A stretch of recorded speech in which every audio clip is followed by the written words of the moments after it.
आज हम बुक के हिसाब से आरबीआई को कवर करते हैं, फिर हम उसके आगे चलेंगे। देखिए, Reserve Bank of India and monetary management. Reserve Bank of India and monetary management, सबसे पहले स्टार्टिंग करते हैं। RBI, reserve Bank of India का नाम सबसे इम्पोर्टेंट रिजर्व क्यों है? But what do you mean by the name reserve? India के जितने भी बैंक्स हैं वो अपना जितना भी उनका बिजनेस है, यानी कि जो भी उनका net time and demand liabilities होती हैं, मतलब जितना भी उनके पास सेविंग अकाउंट्स, करंट अकाउंट्स और जितने भी उनके पास एफडीज आरडीज में पैसा जो रहता है, उस अमाउंट का एक प्रोपोर्शन वो इन the form of cash reserve RBI के पास रखते हैं। तो सभी बैंक क्योंकि अपने net time and demand liability का एक portion in the form of percentage RBI के पास रिजर्व रखते हैं, यहाँ से नाम पड़ता है इसका रिजर्व बैंक ऑफ इंडिया। ठीक है, क्योंकि सबका कैश रिजर्व रहता है आरबीआई के पास, सबका बोले तो सारे बैंकों का, तभी इसे रिजर्व बैंक ऑफ इंडिया कहा जाता है, यहाँ से इसका नाम आता है। अगर हम बात करें कि इसकी शुरुआत की, तो लगभग 1934 इसकी शुरुआत मानी जाती है। 1934 के अराउंड ही एक reserve Bank of India act पास किया जाता है। उसके बाद तब इसका नेचर क्या होता है, जब इसकी शुरुआत की जाती है तब ये लगभग 5 करोड़ रुपए से शुरू किया जाता है, और वो सारा का सारा 5 करोड़ रुपया इक्विटी की फॉर्म में आता है, in the form of share holding, और 100 रुपीज़ का एक शेयर इशू किया जाता है। इसी एक शेयर से, मतलब कि इसी 100 रुपीज़ के शेयर से टोटल 5 करोड़ जुटाए जाते हैं।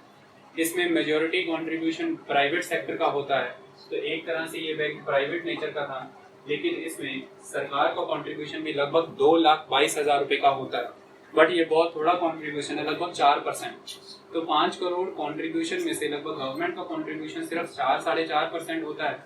लेकिन ऐसा नोटिस किया गया उस समय सरकार की तरफ से कि जो रिजर्व बैंक ऑफ इंडिया है, इसका रोल बहुत ज़्यादा पब्लिक ओरिएंटेड है, इसके द्वारा किए जा रहे काम जनता को प्रभावित कर रहे हैं बहुत बड़े पैमाने पर, तो जनता से जुड़े हुए किसी भी मामले पर सरकार का कंट्रोल होना जरूरी है। इसलिए रिजर्व बैंक ऑफ इंडिया के गवर्नर्स और डिप्टी गवर्नर्स को अपॉइंट करने का प्रपोजल तभी से ही गवर्नमेंट ने दे दिया था कि हमारा अपॉइंट किया हुआ बंदा इसको गवर्न करेगा, और 2 डिप्टी गवर्नर भी साथ में होंगे। इसके बाद इसके अलावा एक सेंट्रल बोर्ड ऑफ डायरेक्टर होता है जो आरबीआई की नॉर्मल सारी एक्टिविटीज देखता है। लगभग 20 मेंबरों से ये उस टाइम पर बना करता था, जिसमें आरबीआई गवर्नर और फिर कुछ डिप्टी गवर्नर, फिर उसके बाद फाइनेंस मिनिस्ट्री का मेंबर, फिर उसके बाद 10 ऐसे मेंबर जो भारत सरकार को लगते हैं कि इकोनॉमी की फील्ड से सरोकार रखते हैं, उनको भी इसमें डाला जाता था। और उस टाइम पर रिजर्व बैंक ऑफ इंडिया के मुंबई, चेन्नई, मद्रास, कलकत्ता, दिल्ली में 4 लोकल ऑफिसेज होते थे। उन 4 लोकल ऑफिसेज से भी मेंबर जोड़े गए थे इस सेंट्रल बोर्ड में, जो 20 मेंबरी बोर्ड था, ये मान करके कि ये जो लोकल और रीजनल ऑफिसेज हैं ये उन रीजन्स का इंटरेस्ट सर्व करेंगे, मतलब उन रीजन्स में आने वाले कोऑपरेटिव और रीजनल रूरल बैंक्स का इंटरेस्ट कौन प्रोटेक्ट करेगा? वहाँ के लोकल और रीजनल ऑफिसेज। तो वहाँ के मेंबरों को भी आरबीआई में जगह देनी पड़ेगी, तभी कंट्री वाइड, तभी पूरा नेशनल लेवल पे सभी बैंकों के हितों की बात हो पाएगी। तो इसलिए सबको मिला जुला के सरकार के नुमाइंदे, इकोनॉमी की फील्ड से कुछ चुने हुए नुमाइंदे, बोर्ड ऑफ डायरेक्टर जो आरबीआई के जो बोर्ड ऑफ डायरेक्टर के नॉमिनेटेड कुछ मेंबर, और जो रीजनल ऑफिसेज हैं उनके मेंबर, सबको डाल करके इसकी बॉडी को एक रिप्रेजेंटेटिव बॉडी बना करके इसको स्टार्ट किया गया, और तब से ये काम कर रहा है। आज की डेट में रिजर्व बैंक ऑफ इंडिया एक बहुत इंपॉर्टेंट ऑर्गेनाइजेशन बन चुकी है। वो क्यों बन चुकी है वो अब आप सब समझ जाएंगे। अब हम बात करते हैं फंक्शंस। आरबीआई के फंक्शंस की अगर हम बात करें तो आरबीआई के डिफरेंट फंक्शंस हैं। जैसे आरबीआई का सबसे पहला फंक्शन है मॉनेटरी फंक्शन, उसके बाद आता है सुपरवाइजरी फंक्शन, फिर प्रमोशनल फंक्शंस। इसमें हम सबसे पहले बात करेंगे मॉनेटरी फंक्शंस की। मॉनेटरी फंक्शन में सबसे पहले यदि हम बात करें तो very first function is bank of issue. RBI is bank of issue. इसमें इंपॉर्टेंट बातों पे ध्यान देंगे एमसीक्यूज के हिसाब से। बैंक ऑफ इशू की बात करें तो आरबीआई की ही रिस्पॉन्सिबिलिटी है कि वो हर तरह के करेंसी नोट्स को इशू करने की पावर रखता है। इसके लिए आरबीआई के अंदर एक सेपरेट डिपार्टमेंट ऑफ इशू होता है, और उस इशू डिपार्टमेंट के तहत ये नोट छापता है।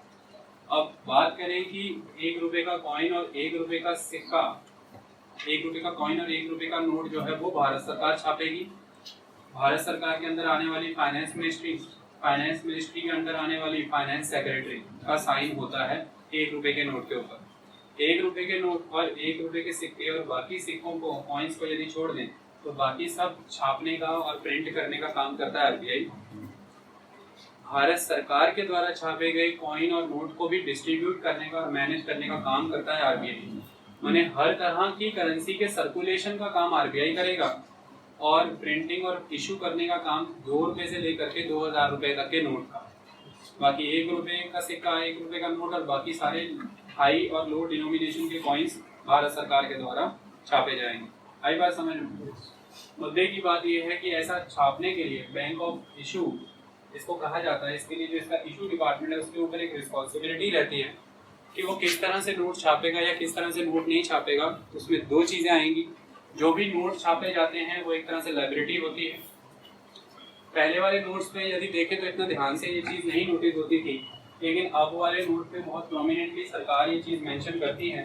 अगर आप ध्यान से देखें तो यहाँ पर लिखा हुआ है guaranteed by the central government, guaranteed by the central government. पहले सिंपली रहता था कि I promise to pay the bearer the sum of the 100 rupees और 500 रुपीज, है ना। तो अभी guaranteed by the central government specially लिखा रहता है प्रॉपर, ठीक है। तो होता क्या है कि जब भी आप ऐसे नोट छाप रहे हैं आरबीआई, तो नोट छापने की लिमिट होती है कि कितना नोट छाप सकता है, नहीं छाप सकता। डिफरेंट रूल्स फॉलो किया आज दिन तक आरबीआई ने। आज की डेट में जो रूल फॉलो किया जा रहा है नोट छापने के लिए, उसको हम क्या कहते हैं, मिनिमम रिजर्व सिस्टम को फॉलो करता है। मिनिमम रिजर्व सिस्टम में क्या होता है, आज जब आरबीआई नोट छाप रहा है तो वो आरबीआई की लाइबिलिटी है। लाइबिलिटी माने होती है जिम्मेदारी, माने देनदारी, हमारी किसी के प्रति देनदारी है। आरबीआई ने 500 का इकोनॉमी में नोट छाप दिया। ये 500 का जो नोट है उस पेपर में तो कोई वैल्यू नहीं है, पेपर तो होगा 50 पैसे का, 1 रुपए का, 1-2 रुपए की प्रिंटिंग लग गई होगी उसके ऊपर कॉस्ट, लेकिन वो 500 रुपए की वैल्यू प्रोवाइड कर रहा है। इसमें ये 500 की जो वैल्यू डाली है, इसको हम वैल्यू डालने के प्रोसेस के लिए इस लाइबिलिटी के बैकएंड पे कोई एसेट भी तो होगा, कोई ना कोई एसेट मेंटेन किया होगा, तभी इस नोट में 500 की वैल्यू डिलीवर हुई है। तो जितनी करेंसी मार्केट में फ्लोट कर रही है उतने के एसेट्स भी इशू डिपार्टमेंट को पीछे मेंटेन करके रखने पड़ते हैं। एसेट्स मेंटेन करने के बच्चे अलग अलग तरीके हैं, जिसमें सबसे पहला तरीका ये होता है कि आप गोल्ड कॉइन्स, बुलियन और फॉरेन करेंसी, इसको आपको मेंटेन करना होता है in the form of assets. और भी चीज़ें होती हैं बट ये मेन एस्पेक्ट है। पहले हम बहुत बड़े पैमाने पर गोल्ड स्टैंडर्ड फॉर्मेट पे फॉलो करते थे, जिसमें हमें अमेरिकन डॉलर या गोल्ड को प्रिजर्व करना होता था इन the form of asset for the proper maintenance of the liability. लेकिन धीरे धीरे हमारे यहाँ पर गोल्ड क्रंच होने लगा, इंटरनेशनल लेवल पर इंटरनेशनल मॉनेटरी फंड में भी चेंजेस आने लगे, अमेरिकन करेंसी ने खुद गोल्ड स्टैंडर्ड को छोड़ दिया, जिसकी वजह से 1990s के बाद हमने एक नया सिस्टम फॉलो किया कि हम आज की डेट में इस एसेट वाली साइड में कम से कम 200 करोड़ मेंटेन करते हैं। ये 200 करोड़ किस फॉर्म में, इसमें से 115 करोड़ का गोल्ड होना अनिवार्य है, 115 करोड़ का गोल्ड होना जरूरी है और बाकी का 95 करोड़ के फॉरेन रिजर्व। तो इतना मिनिमम रिजर्व रखना जरूरी है 200 करोड़, इसलिए इसको मिनिमम रिजर्व सिस्टम कहा जाता है। लेकिन आप कहेंगे कि 200 करोड़ है, लेकिन मार्केट में जो सर्कुलेशन है करेंसी का तो लगभग 20 लाख करोड़ है, तो 200 करोड़ रख के 20 लाख करोड़ हम छाप रहे हैं। तो बाकी की चीज़ें हम रख सकते हैं इन द फॉर्म ऑफ कॉइन, जो हम अपने देश के कॉइन्स छापते हैं, बाकी की चीज़ें इन द फॉर्म ऑफ कॉइन्स रख सकते हैं। फिर गवर्नमेंट की सिक्योरिटीज रख सकते हैं। फिर बिल ऑफ एक्सचेंज रख सकते हैं, प्रॉमिसरी नोट्स रख सकते हैं।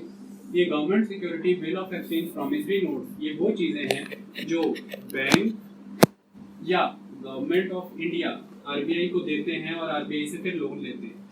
तो आरबीआई के पास government security, bill of exchange, promissory notes पड़े रहते हैं एक तरह से in the form of assets, क्योंकि आरबीआई को इनके ऊपर इंटरेस्ट भी मिलेगा। जब आरबीआई ये चीज़ें रख करके पैसा देगी तो आरबीआई को इंटरेस्ट भी मिलेगा या भारत सरकार से या बैंकों से, और आरबीआई को असर भी वापस आएगा।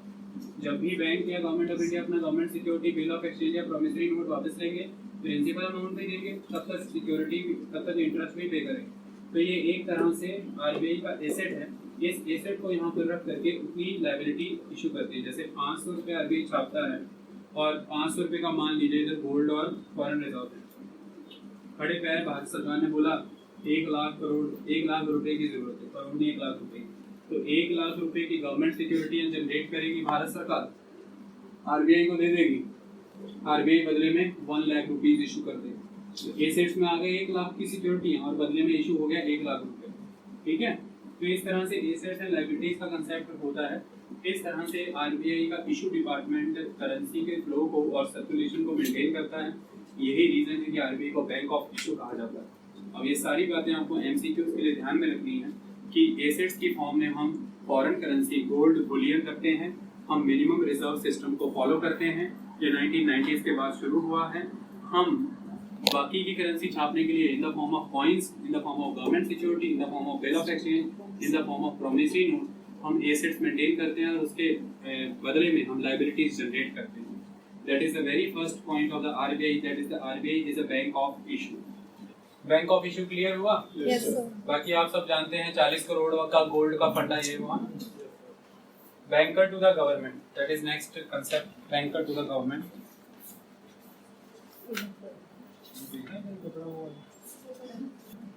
बैंकर टू द गवर्नमेंट, देखिए रिजर्व बैंक ऑफ इंडिया जो होता है ये भारत सरकार का बैंक होता है और ये राज्य सरकारों का बैंक होता है। जो सेंट्रल गवर्नमेंट है इंडिया की और जो स्टेट गवर्नमेंट है ये उन दोनों का ही बैंक होता है। यानी कि ये गवर्नमेंट ऑफ इंडिया के और स्टेट गवर्नमेंट के बिहाफ पर कोई भी पेमेंट रिसीव करता है और कोई भी पेमेंट पे करता है। ठीक है, कोई भी आने वाले पैसे को रिसीव करता है, कोई भी जाने वाले पैसे को पे करता है on the behalf of government of India. ये गवर्नमेंट के बिहाफ पर ही गवर्नमेंट के बैलेंसेस, गवर्नमेंट के जो कैश बैलेंस है उसे मेंटेन करता है। जैसे हमारे नॉर्मल बैंक हमारा कैश बैलेंस हमारे सेविंग अकाउंट सरकार का मेंटेन करता है। ये गवर्नमेंट का बैंकर होने के नाते गवर्नमेंट को जब भी नीड होती है पैसे की, ये गवर्नमेंट को फाइनेंस करता है। यानी कि जब भी गवर्नमेंट का बजट में डेफिसिट हो जाता है, कोई भी चाहे रेवेन्यू डेफिसिट हो, चाहे फिस्कल डेफिसिट हो, चाहे बजट डेफिसिट हो, ये सारी 3 टर्म्स आज मैंने पहली बार अलग अलग ली। Revenue deficit is another thing, fiscal deficit is another thing and budget deficit is something else. तो चाहे किसी भी तरह का डेफिसिट हो, ये गवर्नमेंट ऑफ इंडिया को सपोर्ट करता है, उसे लोन पे पैसा देता है और जिसकी वजह से भारत सरकार के नॉर्मल कार्रवाई, normal day to day activities चलती रहती हैं। गवर्नमेंट ऑफ इंडिया को लॉन्ग टर्म प्लानिंग पर्पस के लिए, लॉन्ग टर्म डेवलपमेंटल प्रोजेक्ट के लिए, यानी कि कैपिटल इन्वेस्टमेंट के लिए भी आरबीआई की तरफ से फंड्स मिलते रहते हैं। इसलिए ये बैंकर टू द गवर्नमेंट है। गवर्नमेंट के द्वारा किसी भी तरह से अपनी गवर्नमेंट सिक्योरिटीज को यदि मार्केट में उतारना है और मार्केट से पैसा एक्युमुलेट करना है, अर्न करना है, तो ये उनका पब्लिक डेट मैनेजर, तो RBI is the public debt manager. ये भारत सरकार का एक कर्जे का मैनेजर बनके, डेट मैनेजर बनके भारत सरकार के सभी डॉक्यूमेंट्स को मार्केट में उतारने का काम करता है, वहां से पैसा कलेक्ट करके सरकार तक पहुंचाने का काम करता है। मुद्दे की बात ये है कि भारत सरकार को किसी भी तरह की फाइनेंशियल और बैंकिंग सर्विसेज प्रोवाइड करने का काम आरबीआई के द्वारा किया जाता है, इसलिए ये बैंकर टू द गवर्नमेंट कहलाता है। को वेज एंड मीन एडवांसेस देता है, दोनों के ट्रेजरी बिल, दोनों की गवर्नमेंट सिक्योरिटियां रख के उन्हें पैसा देता है। तो इसलिए आपने नोटिस नहीं किया इनके रीजनल ऑफिसेज होते हैं। चंडीगढ़ में आरबीआई का एक रीजनल ऑफिस है, तो ये रीजनल ऑफिसेज इसीलिए होते हैं क्योंकि ये राज्य सरकारों को भी काम कराता है। क्योंकि भारत में जितने भी बैंक बने हुए हैं, सारे के सारे बैंक आप देखेंगे पूरे ऑल इंडिया फैले हुए हैं, हर लेवल पे स्टेट गवर्नमेंट को इम्पैक्ट करते हैं और उसमें से कुछ राज्य सरकारों के अपने भी बैंक है, स्टेट कोऑपरेटिव बैंक और बाकी बैंक, सभी के सभी अधीन है आरबीआई के। तो आरबीआई का mechanism central and state government दोनों को ही रेगुलेट करना रहता है in the matter of banking services, in the matter of financial spare. Okay, तो सेकंड पॉइंट हो गया। Third point is bankers bank and lender of the last resort. Bankers bank and lender of the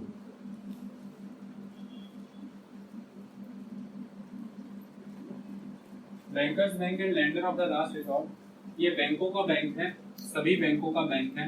पहले इस line को explain कर देते हैं। जितने भी भारत में बैंक हैं, इन सभी बैंकों को ओपन करने के लिए लाइसेंस यहाँ से मिलता है, ब्रांच एक्सपेंशन करने की परमिशन यहाँ से मिलती है, और बहुत सारे फंक्शन है वो आगे करेंगे। सभी के सभी बैंकों को अपना जितना भी उनके पास टाइम डिपॉजिट है, जितना भी डिमांड डिपॉजिट है, उसका एक proportion in the form of cash reserve इसके पास रखना पड़ता है। सभी बैंकों को जब भी पैसे की जरूरत पड़ती है, बैंक रेट के नाम पर या रिवर्स रेपो रेट के नाम पर लोन आरबीआई की तरफ से दिया जाता है। बैंकों को जब भी कभी कमी हो जाती है, बैंक रन हो जाता है, या जब भी बैंक बहुत ज़्यादा परेशानी की हालात में चले जाते हैं, तब उनकी मदद करने के लिए ये आता है, उनके बिल ऑफ एक्सचेंज को रीडिस्काउंट करता है।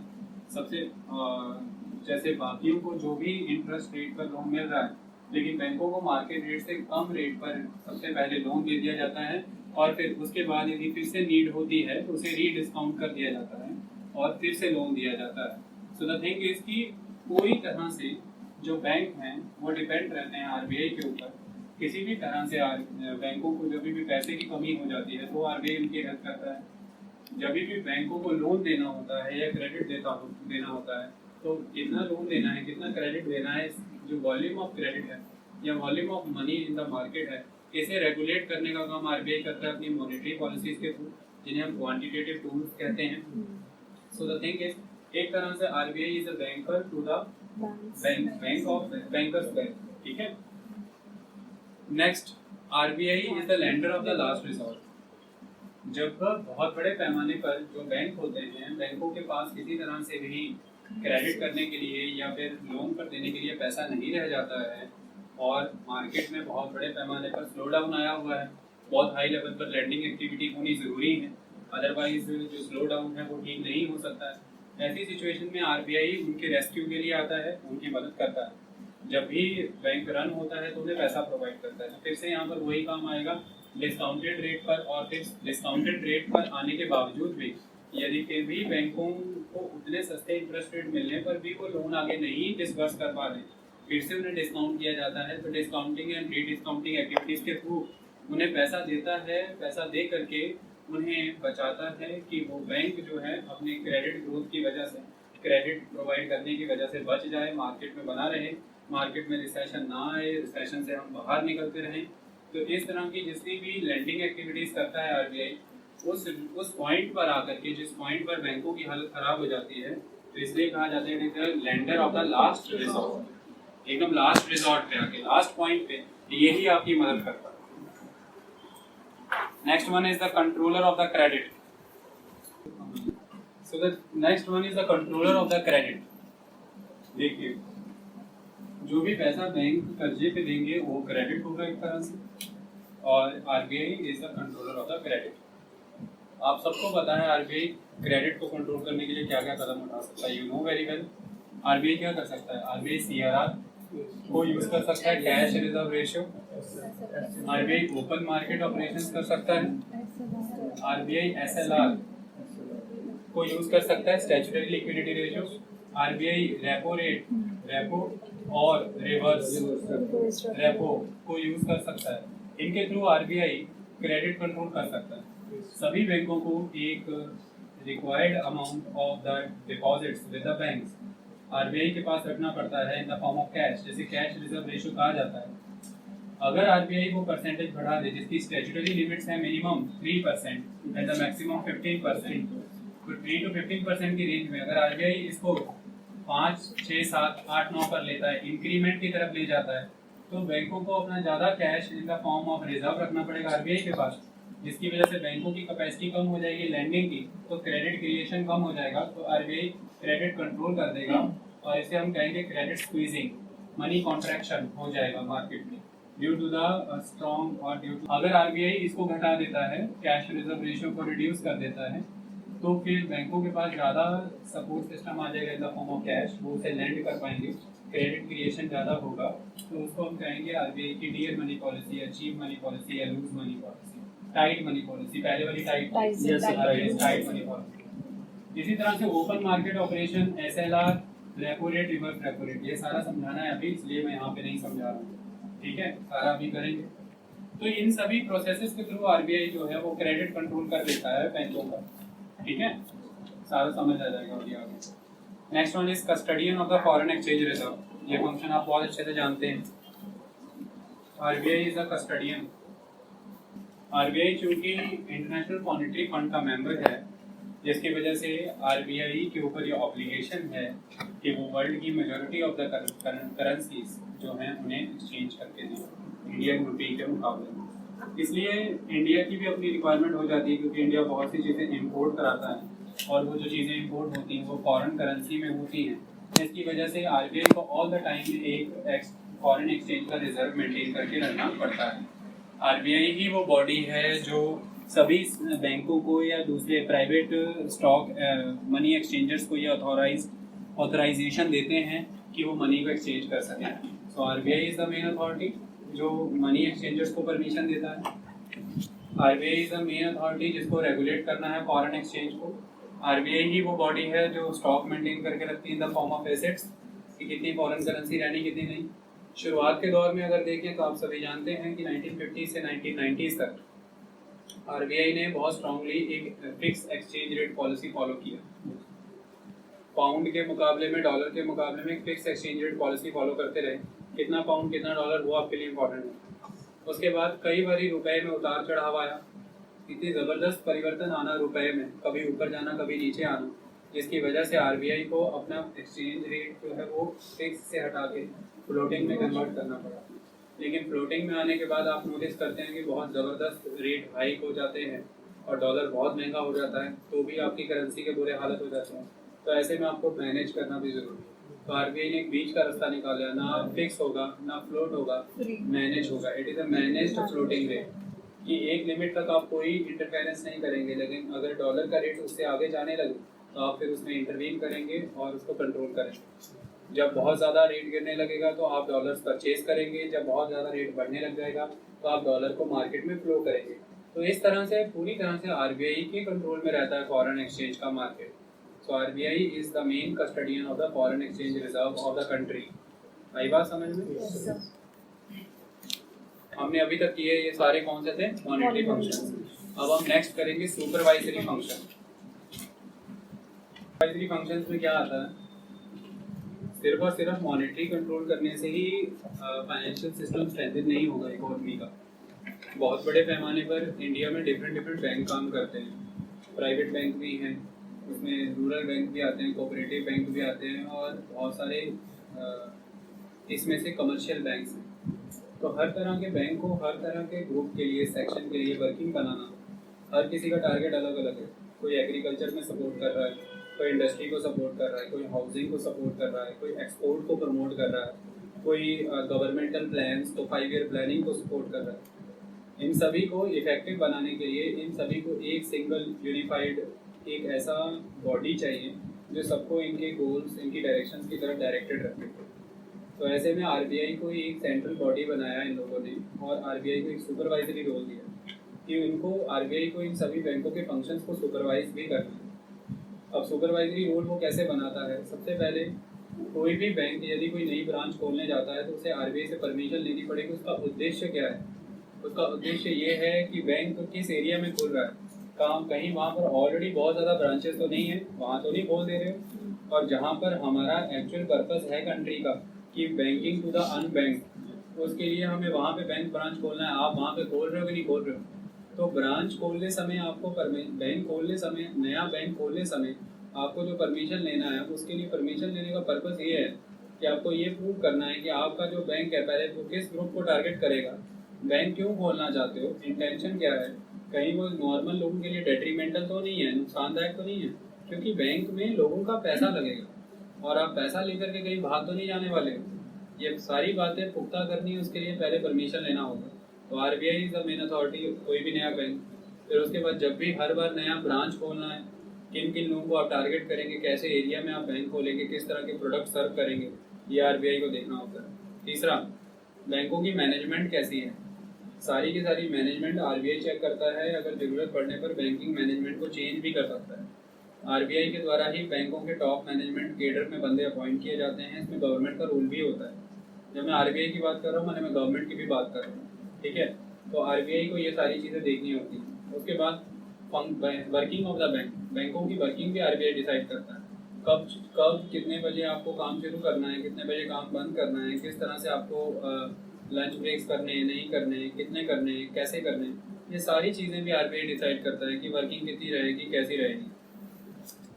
उसके बाद नेक्स्ट और सबसे इम्पोर्टेंट आस्पेक्ट, किस तरह के प्रोडक्ट आप डिलीवर करोगे, जनता को किस तरह के प्रोडक्ट दोगे, सेविंग डिपॉजिट्स दोगे, लॉकर फैसिलिटीज दोगे नहीं दोगे, करंट अकाउंट डिपॉजिट्स दोगे, टाइम डिपॉजिट्स कैसे दोगे, छोटे दोगे, आरडी दोगे, कैसे दोगे, चिट फंड स्कीम्स दोगे, क्या नहीं दोगे, ये सारे प्रोडक्ट भी आरबीआई को डिसाइड करना रहता है। नहीं डिसाइड करता है तो सुपरवाइज करता है कि किस तरह के प्रोडक्ट जनता को दिए जा रहे हैं। वो प्रोडक्ट आप लोगों के मतलब की भी है, ऐसा कोई पॉलिसी तो नहीं बना दी है कि मिनिमम 5,000 अकाउंट में रहना चाहिए, तो फिर तो कोई रूरल एरिया का या कोई आदिवासी बंदा कोई अकाउंट खुलाएगा ही नहीं। ऐसी पॉलिसी कौन बनाते रहे हैं? Private bank. तो मुद्दे की बात यह है क्योंकि बहुत सारे चीज़ें जो हैं वो आरबीआई सुपरवाइज कर रहा था, तो सुपरवाइजरी रोल और स्ट्रेंथन हो जाता है जब बहुत सारे बैंक सरकारी कर दिए जाते हैं।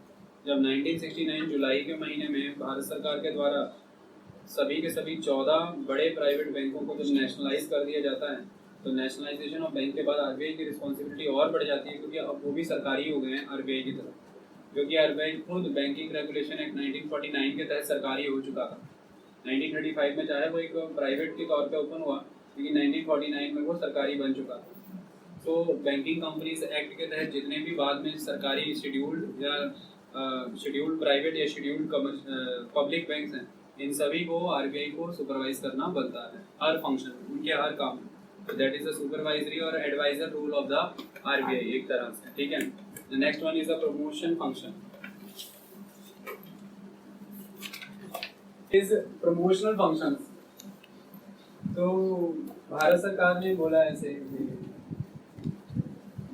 कि मॉनिटरी फंक्शन और सुपरवाइजरी फंक्शन के साथ साथ अब दौर बदल गया है और आपको कुछ नए काम भी करने हैं।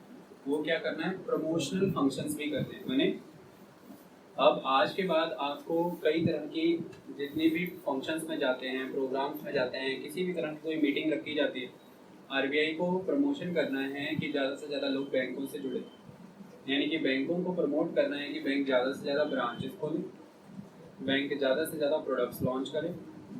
कोशिश करनी है कि ज़्यादा से ज़्यादा लोग जो उनकी सेविंग्स हैं, उनकी सेविंग्स को मोबिलाइज करें, यानी कि बैंकिंग इंफ्रास्ट्रक्चर के साथ उन्हें कनेक्ट कर दें, बैंक अकाउंट खोलें, अनबैंक्ड एरिया में जाकर के बैंक खोलें। जो अभी तक अनअवेयर लोग हैं जिन्हें बैंकिंग एजुकेशन नहीं है, उन्हें बैंकिंग एजुकेशन प्रोवाइड करना, बैंकिंग प्रोडक्ट्स के बारे में अवेयरनेस कैंपेन्स क्रिएट करना, एनजीओज़ की मदद से और बाकी चीज़ों की मदद से फाइनेंशियल इंक्लूजन का काम करना। फाइनेंशियल इंक्लूजन भी बहुत इंपॉर्टेंट एस्पेक्ट है और बहुत बड़े पैमाने पर गवर्नमेंट की जो पॉलिसीज़ हैं उसके तहत जो सब्सिडीज़ वगैरह आती हैं, उन सारी चीज़ों को रूट कर देना बैंकिंग अकाउंट्स के थ्रू। इस तरह से पूरी तरह से जो बैंकिंग स्ट्रक्चर है उसे प्रमोट करना, लोगों के बीच में लेकर के आना, जन जन तक पहुंचाना। तो जन धन योजना और इस तरह के कैंपेन जो चलाए गए भारत सरकार की तरफ से, ये सारे इसी के ही काम हैं। बैंकों को इस बात के लिए प्रमोट करना कि वो और सारे प्रोडक्ट्स भी एंडोर्स करें, जैसे कि आप इंश्योरेंस भी सेल कीजिए। सिर्फ बैंकिंग प्रोडक्ट की ज़रूरत नहीं है, आपको इंश्योरेंस फील्ड में भी आ जाना चाहिए ताकि ज़्यादा से ज़्यादा लोगों को सर्विसेज मिले। जैसे आप लोगों की बिलिंग पेमेंट भी करना शुरू कर दें, ई कॉमर्स सिस्टम लेकर के आना। बैंक आज की डेट में आपकी कितनी सर्विसेज प्रोवाइड कर रहा है आप देखिए, सिर्फ और सिर्फ आपके खाली बैंक ट्रांजैक्शंस नहीं होती हैं, आपके बिल पेमेंट्स भी होते हैं। आप नए डेबिट कार्ड, एटीएम कार्ड्स, कितनी तरह की चीज़ें इशू कर दी गई हैं। तो बैंकों को बोला कि आप क्रेडिट कार्ड इशू कीजिए, ATM card, debit card issue कीजिए, लोग गुड्स एंड सर्विसेज परचेज कर पाएँ आपके थ्रू। सैटेलाइट बैंकिंग का प्रमोशन किया जाए, मोबाइल बैंकिंग का प्रमोशन किया जाए, इस तरह की चीज़ें लेकर के आई जाए जिसके जरिए ज़्यादा से ज़्यादा जनता के बीच में फैला जा सके और जनता को बैंक से जोड़ा जा सके। इससे सेविंग मोबिलाइज हो जाएगी और इन्वेस्टमेंट के लिए ज़्यादा से ज़्यादा पूल क्रिएट होगा, क्योंकि कैपिटल फॉर्मेशन बहुत ज़्यादा हो जाएगा और फिर ही देश की जीडीपी ग्रोथ अचीव हो पाएगी और उसी से लिविंग स्टैंडर्ड इंप्रूव होगा लोगों का। तो प्रमोशनल रोल भी है आरबीआई की जिम्मेदारी का। इसके बाद आ जाता है क्लासिफिकेशन ऑफ आरबीआई फंक्शन, तो वो सारा आपने पढ़ लिया अभी। अब the next topic is monetary policy of the reserve Bank of India. Monetary policy,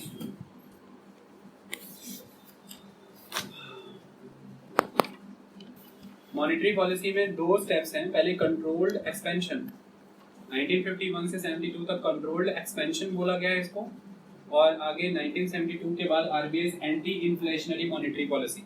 तो हम दो स्टेप्स में पढ़ेंगे, controlled expansion phases from independence to 72 and then beyond 72 is anti inflationary policy of the RBI. ठीक है,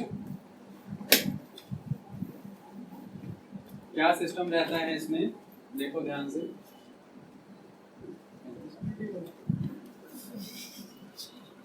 हाँ सुनो, जब देश आज़ाद हुआ था तो देश में भारत सरकार के सामने एक टारगेट था rapid economic growth. Rapid economic growth को के टारगेट को अचीव करने के लिए इंडियन गवर्नमेंट ने एक एजेंडा अपनाया प्लानिंग डेवलपमेंट का, जिसमें प्लानिंग कमीशन बनाया गया। सोवियत रशिया के फॉर्मेट को फॉलो किया गया और 5 ईयर प्लान बनाया गया। इसमें डिफरेंट टारगेट्स अचीव करने का प्रयास किया गया, जैसे एग्रीकल्चर ग्रोथ, इंडस्ट्रियल ग्रोथ, जैसे टर्शरी सेक्टर ग्रोथ यानी कि ट्रांसपोर्टेशन, कम्युनिकेशन। तो ध्यान रखा गया कि हमें इकोनॉमिक्स इंफ्रास्ट्रक्चर भी डेवलप करना है, मैंने railways, roadways, bridge, dam, power houses, industries, manufacturing units, transportation, communication, ये भी करना है। हमें सोशल ओवरहेड भी डेवलप करना है, मैंने education, health facilities, hospitals, sanitary, living houses, shelters, ये सारा भी हमें डेवलप करना है। तो सोशल एंड इकोनॉमिक इंफ्रास्ट्रक्चर दोनों डेवलप करने हैं और इसमें 2 तरह के टारगेट्स हैं, short term and long term. Short term में हमें लोगों को भुखमरी से बचाना है, खाने के लिए अभी भोजन देना है, लोगों के बदन पे कपड़े डालने हैं, हमें कपड़ा देना है, लोगों को रहने के लिए घर प्रोवाइड करना है और फूड देना है, इन्फ्लेशन को रिड्यूस करना है। और लॉन्ग टर्म में हमें इन सभी चीज़ों में, खाने में यानी कि एग्रीकल्चर में, लिविंग फैसिलिटीज़ में यानी कि इंफ्रास्ट्रक्चर में और एजुकेशन फैसिलिटीज़ में हमें सेल्फ सफिशिएंसी अचीव करना है। तो शॉर्ट टर्म लॉन्ग टर्म दोनों गोल्स को अचीव करने के लिए गवर्नमेंट ने 5 ईयर प्लानिंग का प्रोसेस इनिशिएट किया। ये 5 ईयर प्लानिंग प्रोसेस में रैपिड इकोनॉमिक ग्रोथ को जो टारगेट किया गया था, वो उसका टारगेट था कि हैवी इन्वेस्टमेंट, और हैवी इन्वेस्टमेंट का टारगेट पूरा नहीं हो सकता था जब तक इसमें आरबीआई अपना रोल तय नहीं करता। तो शुरुआत के 1950 से 1972 के दौर में आरबीआई का सिस्टम कुछ ऐसा था कि आरबीआई को 2 चीज़ें मेंटेन करनी थी, इसलिए इसको कंट्रोल्ड एक्सपेंशन बोला गया है।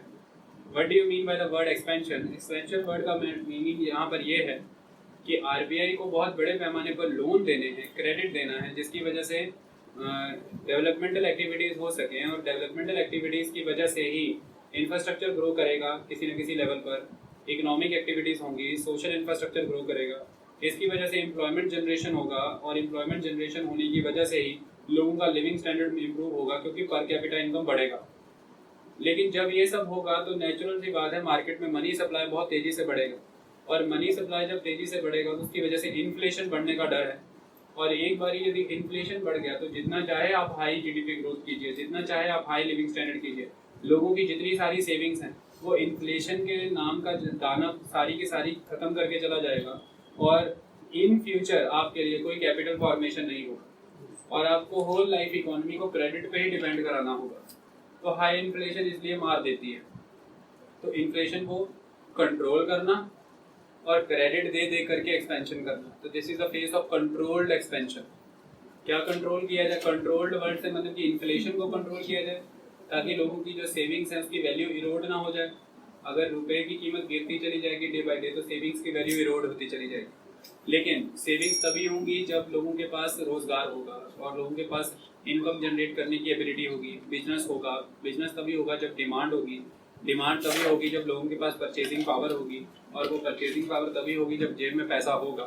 तो पैसा लोगों की जेब में डालने के लिए हमें उद्योग धंधे चलाने होंगे, हमें नौकरियां पैदा करनी होंगी, हमें सरकारी नौकरियां भी देनी होंगी, प्राइवेट जॉब्स भी क्रिएट करनी होंगी। इसके लिए हमें we need to create credit, हमें क्रेडिट क्रिएशन करना होगा, उसके लिए हमें लोन देने होंगे। तो ये 2 टारगेट आरबीआई ने रखे और दोनों का काम बहुत अच्छे ढंग से चला। शुरुआती 20-25 साल में देखें तो आरबीआई के जिम्मे ही भारत सरकार की मेजोरिटी ऑफ द पॉलिसीज का खर्चा था, क्योंकि भारत सरकार के द्वारा उस समय गवर्नमेंट सिक्योरिटियों के ऊपर बहुत कम ब्याज दिया जाता था, और गवर्नमेंट सिक्योरिटी के ऊपर जब आप कम ब्याज देंगे तो नेचुरली वो गवर्नमेंट सिक्योरिटी खरीदने वाला कोई बाजार में तो होगा नहीं, आपको वो गवर्नमेंट सिक्योरिटी आरबीआई को बेचनी होगी, क्योंकि आरबीआई गवर्नमेंट की एक संस्था थी और गवर्नमेंट जबरदस्ती आरबीआई को अपनी गवर्नमेंट सिक्योरिटियाँ देती थी। लेकिन जब जब आरबीआई के द्वारा गवर्नमेंट की गवर्नमेंट सिक्योरिटीज एक्सेप्ट की जाती हैं, माने कि तब आरबीआई के द्वारा गवर्नमेंट को जब पैसा दिया जाता है तब आरबीआई रिजर्व मनी क्रिएट करता है, यानी कि RBI high powered money create करता है। और हाई पावर्ड मनी में एक पावर है कि वो मनी सप्लाई को बहुत बढ़ा देती है मार्केट में। यानी कि जब जब भी भारत सरकार के द्वारा डेफिसिट फाइनेंसिंग किया जाएगा, माने भारत सरकार फिस्कल डेफिसिट की सिचुएशन में है, जो रेवेन्यू है वो कम है, एक्सपेंडिचर ज़्यादा है, गवर्नमेंट डेफिसिट में आ गई। इस डेफिसिट को फाइनेंस करने के लिए गवर्नमेंट के आरबीआई के पास जाना होगा। आरबीआई गवर्नमेंट की सिक्योरिटी रखी है, गवर्नमेंट को पैसा देगा तो मैंने नया नोट छापेगा, हाई पावर्ड मनी क्रिएट करेगा, और ये हाई पावर्ड मनी के पास इतनी स्ट्रेंथ है कि ये मार्केट में जाके मल्टीप्लाई होगी, क्रेडिट मल्टीप्लिकेशन होगा, बैंक डिपॉजिट्स बढ़ेंगे, इससे मनी सप्लाई एनॉर्मसली बढ़ जाएगा, उससे लोगों की डिमांड बढ़ेगी, और डिमांड बढ़ने के मुकाबले सप्लाई मार्केट में उतना है नहीं प्रोडक्ट्स का, तो डिमांड सप्लाई का इम्बैलेंस क्रिएट होगा, जिसकी वजह से इन्फ्लेशन होगा। ये डुअल प्रॉब्लम से जूझता रहा आरबीआई। एक्सपेंशन के मामले में आरबीआई ने बहुत अच्छा काम किया, लेकिन 1970s आते आते इन्फ्लेशन अपने पीक पे पहुंच गई थी, उसके फिर कई सारे रीजंस। अब 1972 से आरबीआई अपनी एक नई पॉलिसी स्टार्ट करेगा। 1972 तक क्या हो जाता है, देखिए इस टाइम तक गवर्नमेंट की पॉलिसीज में कई तरह के फ्लॉज आ जाते हैं। अभी तक बहुत 20 सालों में गवर्नमेंट ने बहुत बड़े पैमाने पर डेफिसिट फाइनेंसिंग किया। दूसरा, बहुत बड़े पैमाने पर जो सरकारी बैंक हैं उनमें लोगों को भर्ती किया गया। बहुत हाई लेवल पर सरकारी और प्राइवेट नौकरियां जो जनरेट हुई, लोगों के जेबों में पैसा आया। बहुत इस तरह के बैंक भी खोले गए जो खोलने ज़रूरी नहीं थे डिफरेंट एरियाज़ में, जिसकी वजह से बैंकों को भी नुकसान हुआ। तो आरबीआई ने ये देखा कि क्रेडिट जो प्रोवाइड किया गया वो क्रेडिट भी लॉस हुआ, बहुत सारे एरियाज में एनपीएस हो गए, क्रेडिट रिकवरी नहीं हो पाई। दूसरा, क्रेडिट मतलब ऐसी जगहों पर दे दिया गया जहाँ पर रिक्वायर्ड नहीं था, अनप्रोडक्टिव नॉन प्रोडक्टिव एक्टिविटीज़ में लगा दिया गया। तीसरा, सबसे इम्पोर्टेंट बात की इन्फ्लेशन बहुत तेज़ी से बढ़ गई थी, उसका एक्सटर्नल रीज़न सबसे इम्पोर्टेंट था गल्फ वॉर। तो गल्फ वॉर लग जाने की वजह से बहुत हाई लेवल पर ऑयल के प्राइसेस बहुत बढ़ गए थे, और ऑयल प्राइसेस बढ़ जाने की वजह से भारत, जो कि बहुत बड़े पैमाने पर ऑयल इंपोर्ट करता था, इसकी वजह से भारत में हर बुनियादी चीज़ की महंगाई हुई, क्योंकि ट्रांसपोर्टेशन एक मेन सोर्स है जिसके जरिए कमोडिटीज़ एक जगह से दूसरी जगह ट्रांसपोर्ट होंगी। तो हर तरफ से महंगाई बढ़ जाने के बाद आरबीआई के द्वारा अब टाइट मॉनेटरी पॉलिसी फॉलो की जाएगी, और एक टाइम ऐसा भी आएगा